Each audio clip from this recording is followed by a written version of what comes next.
We all have collector series or coin series that are kind of near and dear to us. And a lot of it goes back to when we started collecting ourselves. Again, I was a paper boy in the 1960s. The largest silver coin in circulation was the Franklin half dollar. And today, I still track that series just like I did when I was a youngin', but I love it for one reason. They're over a half a century old, many of them 3/4 of a century old, and they're affordable still today, yet the rarity index kicks any Kennedy half dollar's butt. Well, tonight we got the last 3 years of the 1950s. We have them in proof condition, and they're in 8 NGC certified 68s. That's something special. So let's talk about the series, shall we? Because I did open up with something that most people don't realize. And that is, well, the silver dollar ended in 1935. I mean, the middle 1930s were a huge whack in the head for coins. We pulled gold in 1934 and everything was pulled back. And then the next year, 1935, we stopped making silver dollars. That was the last year. And then we never went back to it. Ever. So then, from 1936 on, we had 3 silver coins in circulation. We have the dime, the quarter, and the half dollar. In 1948, we changed the design, and we broke tradition at that time. And let me go there first. In 1909, we introduced our first presidential, right? The Lincoln cent. The nickel was introduced in 1938, right? The Jefferson.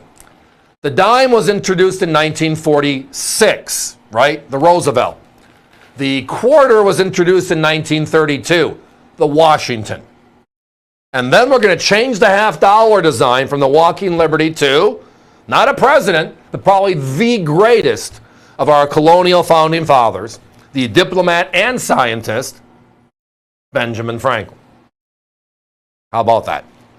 And then because of the unfortunate events of President Kennedy's death in late 1963, we changed the Franklin into a Kennedy, and the Kennedy is now 60 years old. So the Franklin existed from 1948 through 1963, 16 years. Now, proof sets were not made available to the American public until 1950. So that is when the proof Franklins started, even though the uncirculated started in 48. So 1950 to 1963. So there are 14 proof Franklins in all. Every year they made P's and D's for circulation, right? The coins we saw in commerce. San Francisco made some uncirculated coins early, 1949 to 1954. Those were S's. But all of the proofs, 1 coin per year, came from Philadelphia. Now, the reason why you don't find any of these coins in the Franklin series, any of them in 70 condition, perfect, is because the packaging you just saw. You saw the envelope, and then you saw the poly pack in front of the envelope, and you saw the the Franklin half dollar in it, floating around. Floating is bad for grading coins. You want things solid, like that hard plastic lens they changed to in 1968, and we still use that today. So we're looking at 90% silver Franklins, the lowest minted coin every year, and now the finest known. 69 is the finest. There's a few of each of these, and they're valuable, and they're fun. There are no 70s. I'm a huge fan of the 68 grade. I mean, I love them all, don't get me wrong.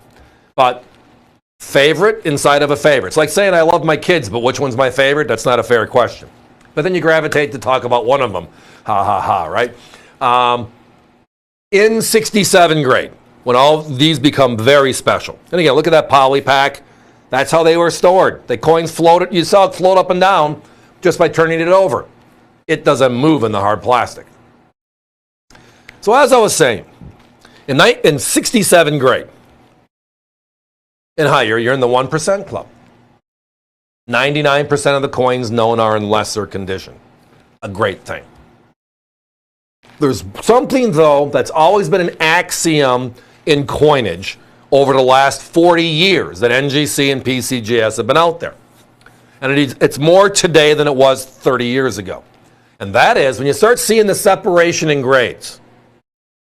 67 to 68, what's the difference? 68 to 69, what's the difference? 69 to 70, if there were any, what's the difference? It kind of gives you why the values are such on many of these coins. If you look at a 67, and then you look at a 68 and a 69 combined, the number of 67s known are more than the 68 and 69 combined for these 3 years. That is a wow moment. It tells you that's the grade to be at if it's affordable. Here's my competition on these 3 coins. $249 on the 57, $189 on the 58, and $179 on the 59. There's only 4 or 5 of us left on TV selling coins. That's 2 of them. We're the other.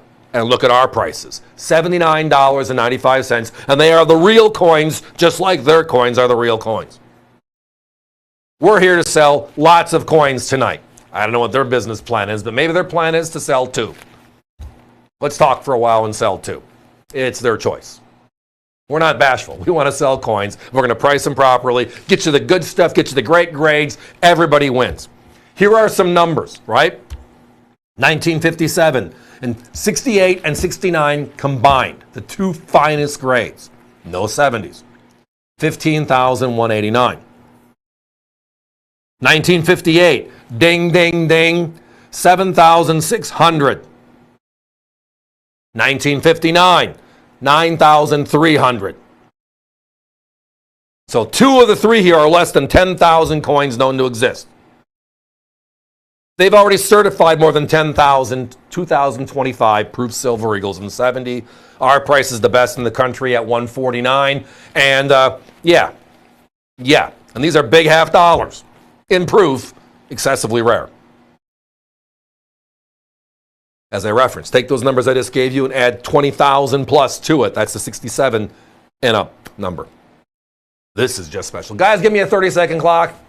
I sometimes get carried away with the Franklin. I grew up with it. I understand the rarity of it. And I look at this compared to, say, well, last week, if you were with us last week, Wednesday night, we had on the 2024 silver proof Kennedys. We just can't keep that one in stock because of so few proof sets, right? And we sold out at $99.95. And the government made, give or take, 200,000 sets last year. That's the universe of number. These are excessively rare. You can add all 3 of these together and it's a quarter of what they made last year. It's just the balancing act plus the rarity just doesn't come together, which is why this is so much fun.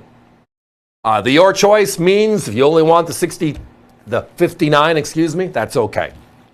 Just love to do some business. When you get one of these, you're going to fall in love with it. And then you'll be like the rest of us trying to complete it. Let's have some fun. That's the great American coin hunt. Let's be moving on.